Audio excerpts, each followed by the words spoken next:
दोस्तों, आज की कहानी के किरदार हैं रोहित और अंकिता।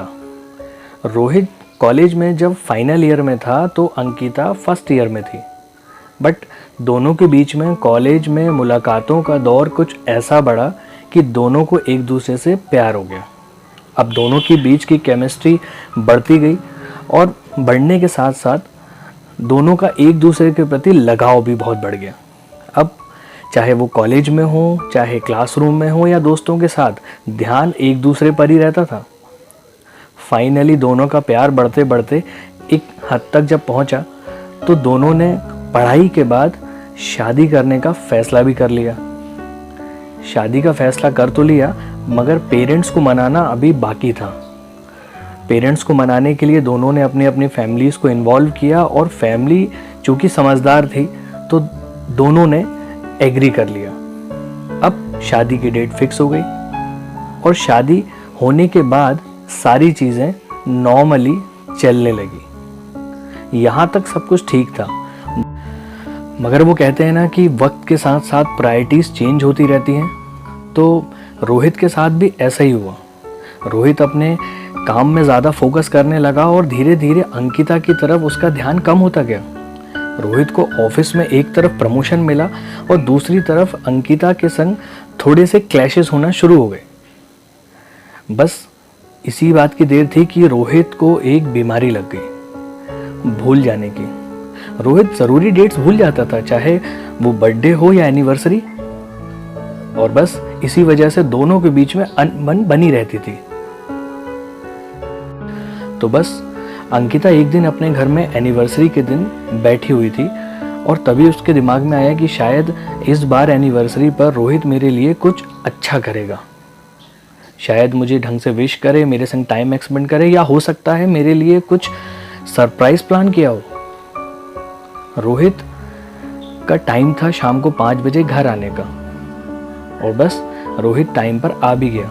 घर की बेल बजी और जैसे ही अंकिता ने दरवाज़ा खोला, चेहरे पर कोई खुशी नहीं थी। शायद उसका ऑफिस में दिन उस दिन अच्छा नहीं निकला था। आके सोफे पर बैठता है और अंकिता से सिर्फ इतना ही कहता है कि मेरे लिए यार एक गिलास पानी ला दो। अंकिता वहाँ से उठ के किचन तक जाती तो है पानी लेने, बट उसका दिल टूट चुका था क्योंकि वो एक्सपेक्ट तो कुछ और कर रही थी। फिर भी अंकिता एक गिलास पानी लेकर आई और टेबल पर रख दिया और अंकिता मन में कुछ बड़बड़ाती हुई किचन में चली गई। जो वो केक लाई थी ये सोच के कि रोहित के संग कुछ टाइम एक्सपेंड करने को मिलेगा, वो उसे ढक के रख दिया। जो गिफ्ट लाई थी उसे भी वापस रख दिया और गुस्से में अपने कमरे में चली गई। कमरे में जाने के बाद उसने अंदर से दरवाज़ा बंद कर लिया और मन ही मन बहुत गुस्सा होने लगी। अंदर कुछ आवाज़ें भी आ रही थी, मगर रोहित ये समझ चुका था कि अंकिता का मूड कुछ ठीक नहीं है। रोहित को गुस्सा आया और वो घर के बाहर निकल गया, ये बोलता हुआ कि कैसी झगड़ालू औरत है। घर आए हुए थके हुए इंसान से क्या कोई ऐसे बात करी जाती है? ये सोच के रोहित घर के बाहर निकल गया। रोहित के घर के पास में ही एक चाय की टपरी थी। रोहित वहाँ पहुँचा, वहाँ रखी हुई एक बेंच पर जाके बैठ गया और कहा, भैया एक चाय दे दो।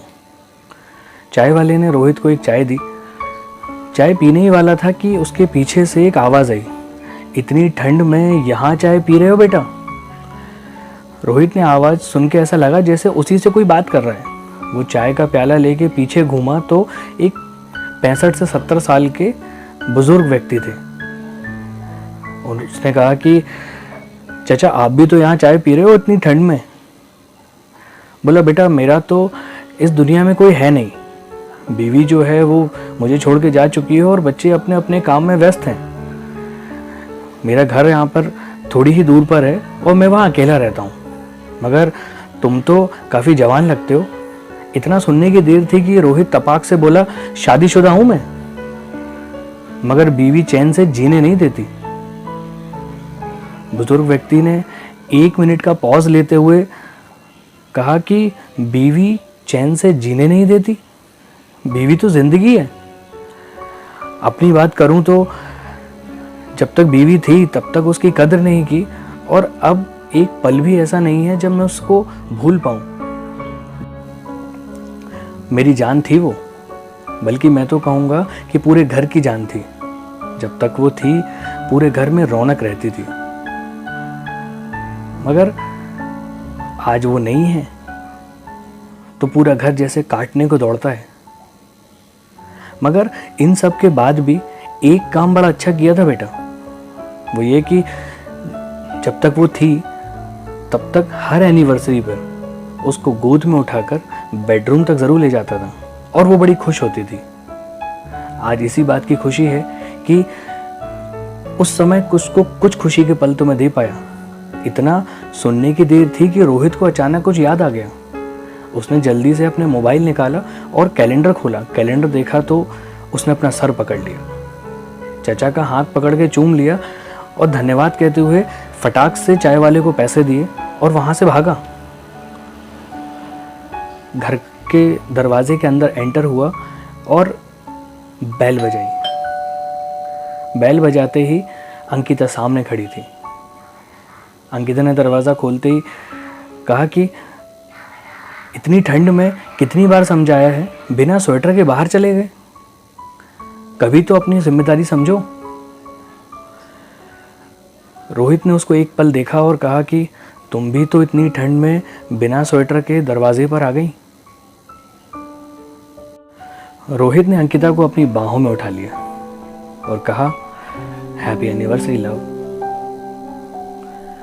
यू नो, सच्चा प्यार करने वाले वो जो रोज रोज एक दूसरे से कहते नहीं मगर एक दूसरे के बिना रहते भी नहीं। आखिरी में सिर्फ इतना ही कहूंगा कि रिश्तों की डोर को थोड़ा छोटा रखिए, गांठ पड़ने की उम्मीद कम रहती है। इसी बात के संग सौरभ जैन साइनिंग ऑफ।